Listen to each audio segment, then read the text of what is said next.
कई दशकों के बाद किसी पार्टी को यह मौका मिला है कि वो विधानसभा के और राज्यसभा के अंदर वो बहुमत में पहुंच पाया। अच्छा, सबसे मजेदार ये था कि बंगाल बीजेपी के तमाम नेता, उनके प्रदेश अध्यक्ष से लेकर सब लोग कह रहे थे नो एंट्री फॉर टीएमसी, हम टीएमसी के किसी आदमी को अपनी पार्टी में नहीं लेने जा रहे हैं। अब इन तीनों ने फॉर्मल ज्वाइनिंग की बीजेपी के दफ्तर में जाकर के, तो फिर सवाल हुआ कि आप तो कह रहे थे हमारे दरवाजे बंद हैं। तो प्रदेश अध्यक्ष उन्होंने कहा देखिए कुछ अपवाद भी होते हैं, अच्छे लोग आ रहे हैं अगर तो उनके लिए कुछ तो अपवाद रखना पड़ता है। फिर उन्होंने कहा कि वैसे भी गुड टीएमसी बैड टीएमसी तो है ही, गुड वाला मामला जो है सब इधर आ चुका है या तो अलग हो चुका है, और बैड वाला, गुड तालिबान बैड तालिबान सुना था हमने, ये गुड टीएमसी बैड टीएमसी भी चल रहा है।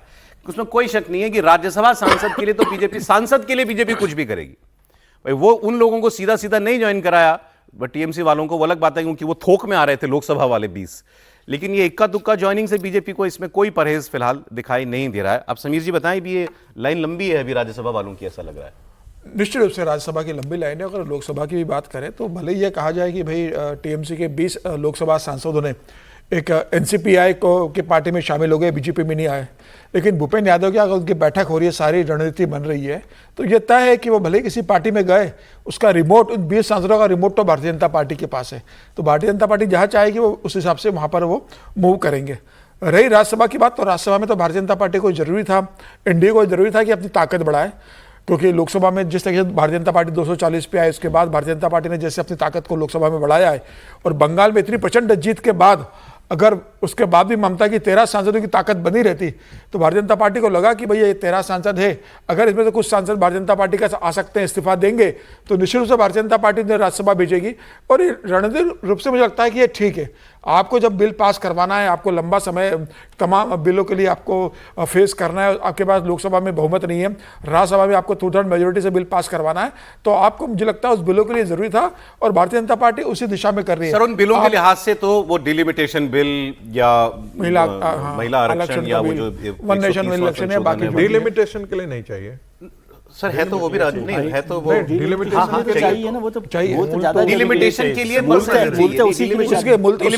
चाहिए, ठीक है, डिलिमिटेशन के लिए नहीं चाहिए, लेकिन वो महिला आरक्षण के साथ ही आएगा तभी उसका कोई मतलब है।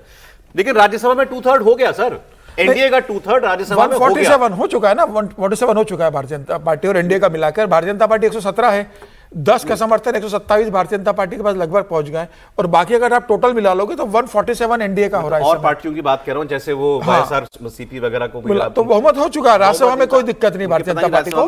लेकिन अगर कोई सांसद आना चाहता है और भारतीय जनता पार्टी के पास विधायक है कि उसको राज्यसभा भेजती है, तो भारतीय जनता पार्टी क्यों नहीं भेजे? और मुझे लगता है कि अच्छा डिसीजन है फिलहाल, तमाम बिलों को देखते हुए, आगे की रणनीति को देखते हुए। लेकिन मुझे लगता है कि अभी कुछ और सांसद टूटने वाले। लोकसभा के लिए लड़ाई बाकी है बीजेपी की, राज्यसभा का लग रहा है कि मोटा मोटा मामला बीजेपी का, एनडीए का 2/3 का जो है वो बन चुका है। जी त्रिपाठी जी। नहीं, देखिए मामला तो सब लगभग बन ही गया है, और समीर जी भी कह रहे हैं तो ठीक ही कह रहे होंगे कि भाजपा ठीक ही कर रही, बिल वगैरह पारित कराना है और सब कुछ है।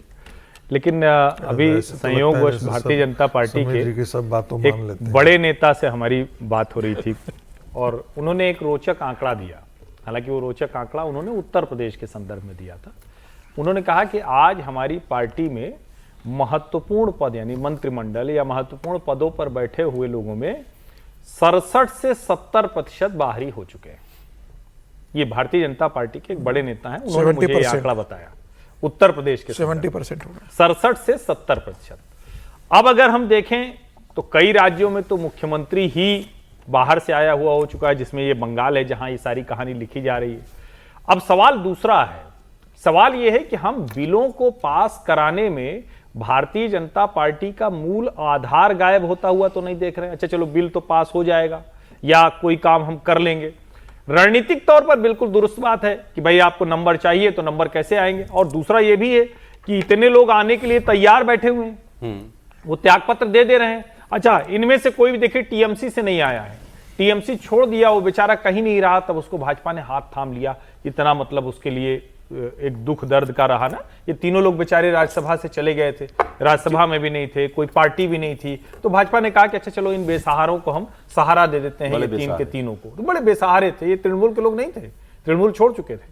लेकिन सचमुच अगर देखें तो भाजपा का जो कैडर है, जो मूल है, उसके मन में चिंता तो आ रही होगी। बिल्कुल। वैसे कहें तो भाई ठीक है, सुष्मिता देव, सुखेंदु शेखर या प्रकाश चिकबराई कि इनके आने से क्या फर्क पड़ेगा भाई, ये लोग सीधे तो लड़ भी नहीं रहे थे, लड़ाई तो सारी ममता जी और अभिषेक जी से थी और तो कोई किसी से लड़ाई है नहीं।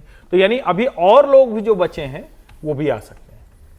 हाँ, कह रहे थे ना कि लाइन कितनी लंबी है, लंबी लाइन। तो मैं ये बता रहा हूं कि लाइन अभी सब आ हाल के हफ्तों में 25 इस्तीफे हुए हैं राज्यसभा से और उनमें से 18 ने इस्तीफा देने के बाद बीजेपी ज्वाइन की है। अब इससे अंदाजा आप लगा लीजिए, बहुत और से लोग, उनको वो सब नॉमिनेट हुए और दोबारा। चाहे लोकसभा हो या उच्च सदन, जिसको हम उच्च सदन को कहते ही हैं कि वहां आइडियोलॉजिकल बैटल होगी, विचार के आधार पर बहस होगी, वहां भाजपा के विचार वाले बड़े कम लोग होंगे।